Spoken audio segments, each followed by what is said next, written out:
It's Alan from Green Canvas. Got this crazy cool aloe. It's part of a package deal. Is it crazy cool or is it dead?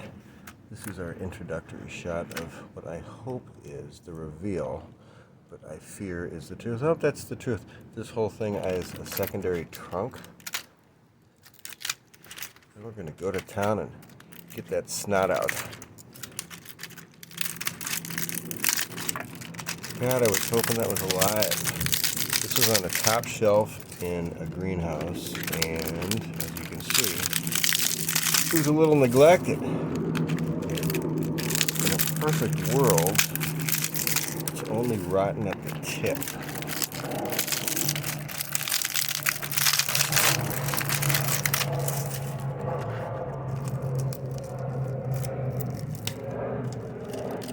Not a perfect world, though, is it? Still a whole lot of cool. This was a hybrid, he thought, but because it was so burnt and desiccated, he didn't really know what it was. So I'm going to put this on pause. Back from pause, and I think this whole thing is shot. This thing doesn't feel sharp at all, but it's instant draw blood. So I'm going to put her on pause again, and so this is possibly alive underneath, possibly not.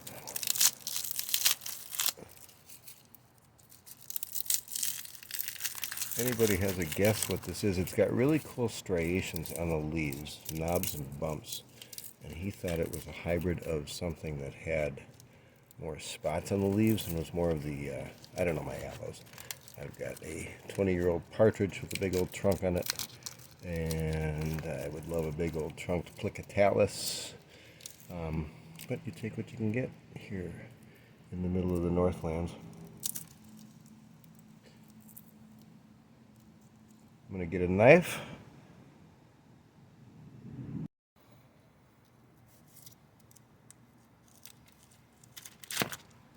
Ooh, I like what I see. Green tissue underneath the snot. Maybe. Aloe slime is best dealt with gloves. This black slimy shit, and even the leaf juices can sometimes stain, and it really's got a particularly funky, acrid smell that very few people know has a smell. There you go. All the folks getting aloe in a tube, you don't know what aloe smells like. And then you get one of these wild ones, and they got a whole different level of stink. We have life here. Ooh, it's happy. Double entendre there, folks. God, I hope this is alive under here. I must circumcise it. It'll be a year before I see buds in here, or less. Maybe more. Crazy. I'm gonna get this on pause again. Many specialized tools in the world of cactus and succulents. These are very hard to come by. Japanese import. Kokodama makes famous soils, and then they also make famous steel wool. I'm just making shit up. Look at how much happy good life is in there. Score. I was so excited that that tip was going to be the non-rotten thing. But look at that. Pause again.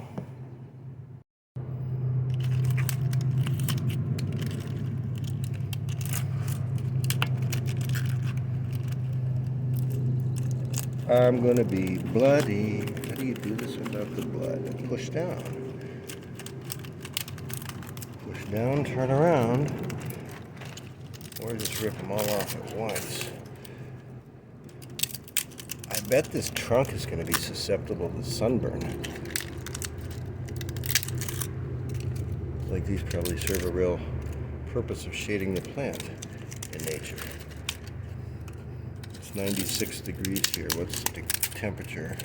This is a flower, so it's bloomed. That's a good sign.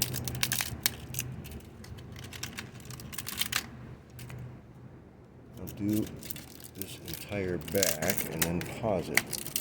I said pause too much. Overthinking it. First to get them off. Oh, you want to get them off intact. Grab them all. That's the ticket.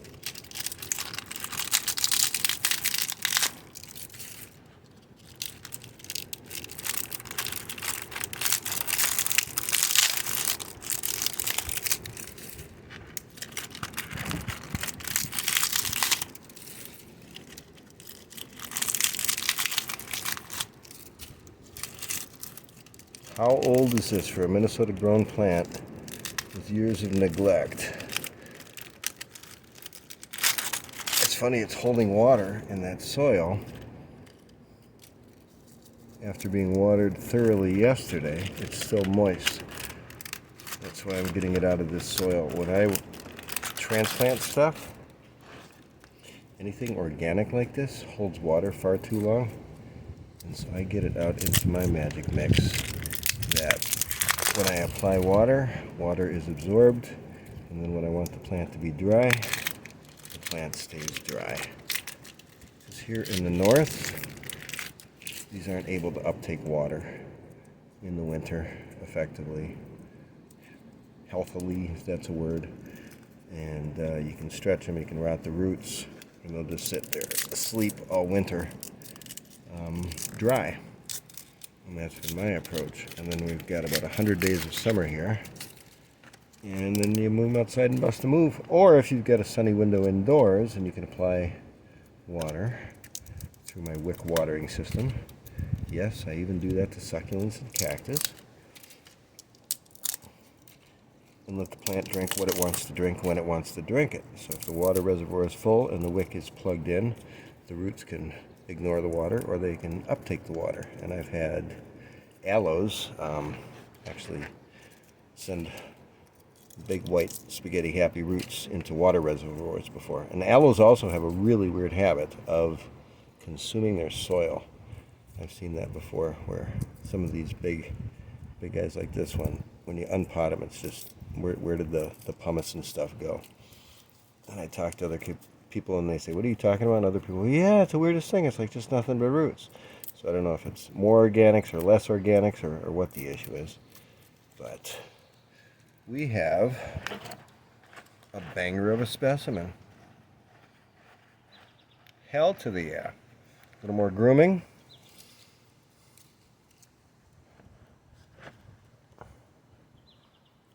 Pause and groom.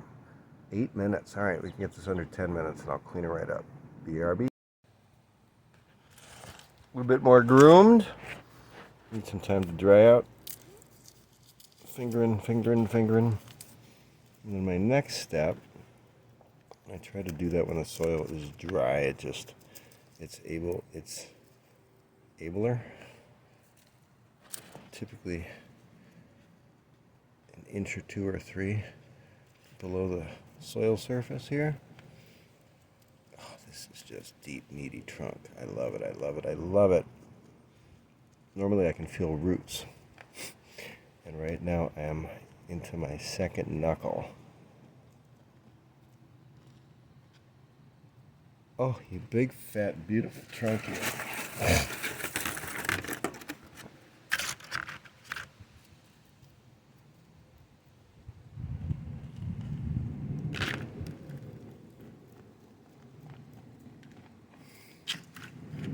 It's funny, I got a lot of different tools.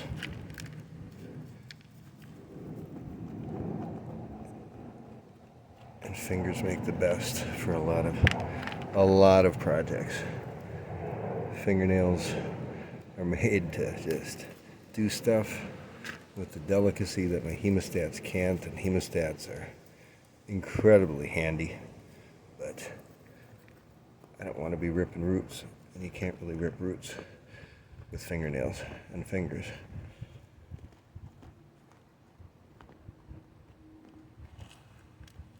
So look at that.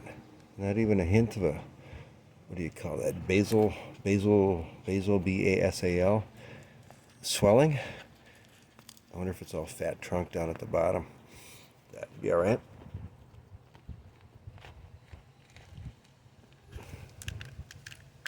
Look at that. Not much roots here. What the darn heck?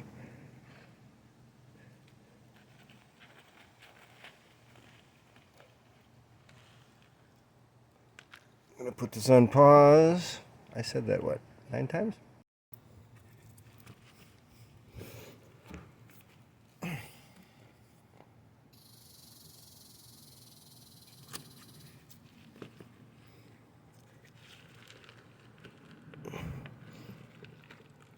That's what I like to see. Not so much over there, but there's some big happy roots. There's some surface roots. I bet you that just grew since I watered it. Yep, that's what we're talking about.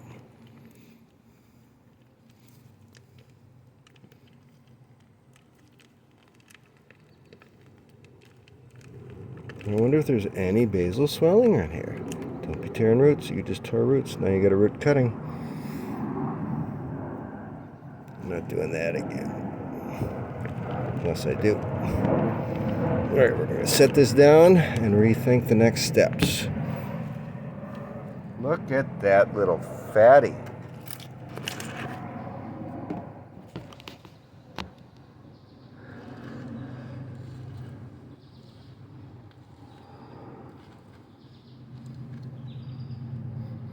So this is 12 minutes with a couple of pauses. I'll do a little more deeting on it and finish up with the final product shortly. I find it so fascinating that people embrace bark and such an organic mix with the fungus gnat factors, and you don't see mycorrhizae when you can just use a mineral mix and have so much more control. That's what I'm thinking. I may not go real far with this because it's boring. On occasion I've used a hose to do this and it gets the job done. I'm in a water conserving mode. And then you get muddy spray everywhere too. Up in the foliage, it looks like shit. So you just keep on scraping. This thing has very little basal swelling. Fingers. There's not a surface root to be seen. Alright, I'm going to get a tray and BRB.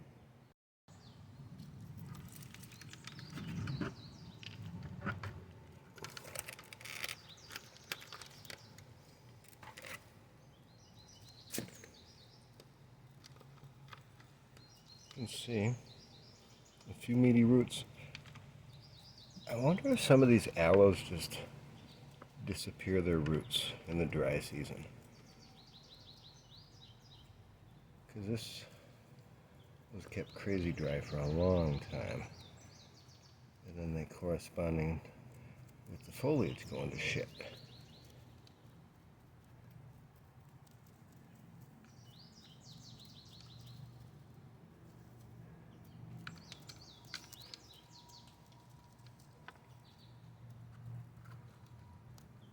Years ago, I saw somebody who pretty much ripped off all the roots, good and bad, dead and alive, when doing stuff like this to get it into a completely of their preference soil mix, and then it would just regrow roots.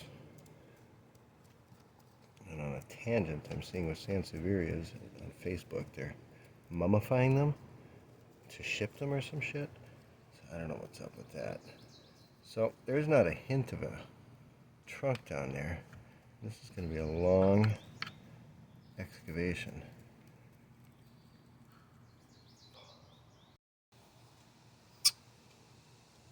Right there. There They're such minimal, healthy, happy roots. There's one.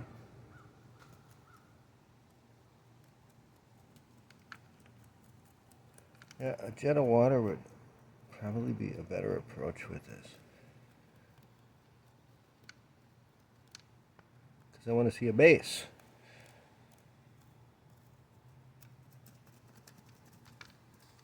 Stab, stab, rip, rip, stab, stab, rip, rip, stab, stab, rip, rip.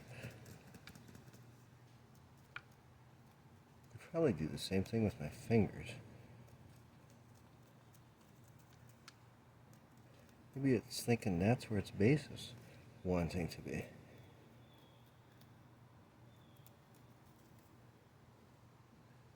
There we go.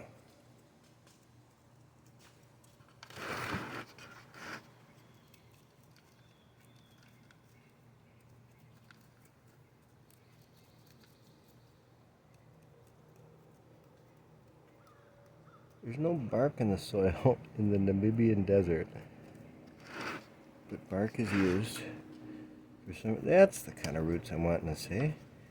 This is what I'm digging for, and that's what an old tree looks like. There we go.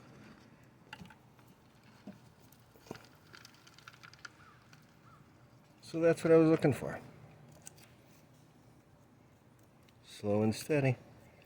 Water jets might have just ripped those right off too. So could a stick if you go too fast and furious. Aloe. This is what I remember about repotting old aloes, is they throw off all those roots and then grow these delicious new ones.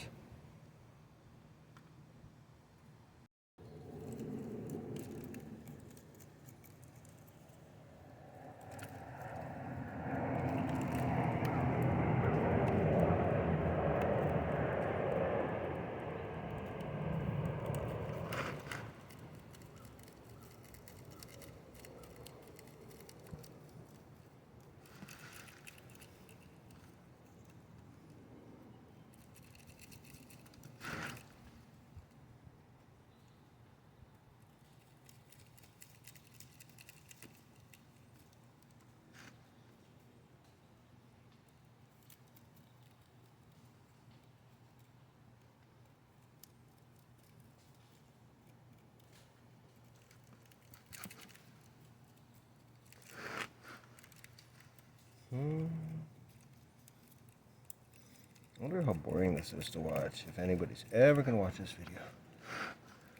This will be my longest one yet. Normally I just show the finished product, because this looked like such a throwaway. I wanted to expose the potential in old, neglected, I just said gnarly plants. So, I bet you a lot of show plants started out as somebody's castaway. You gotta see the soul within. Has it got the soul of an old plant? Has it got a trunk? Yup. Has it got fabulous foliage? Yup. Will it maintain itself for years? Yup. That's a treasure to me.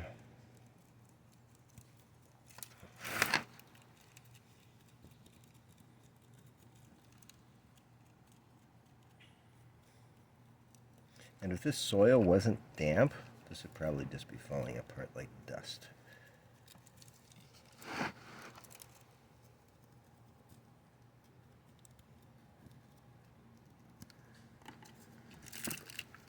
So interesting, look how there's just nothing alive down there, because, well, there's some.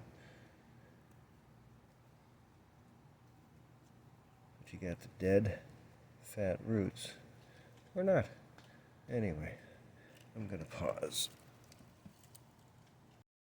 So I'm going to finish this up, because a 20-minute long video of playing in the dirt is plenty.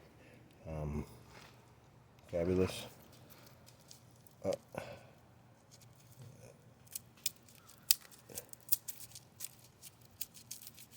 No soft in there, so next time you see this, there'll be a lot less dead shit on the trunk and a lot less soil in the pot. And thanks for looking, at my reveal of a random throwaway aloe.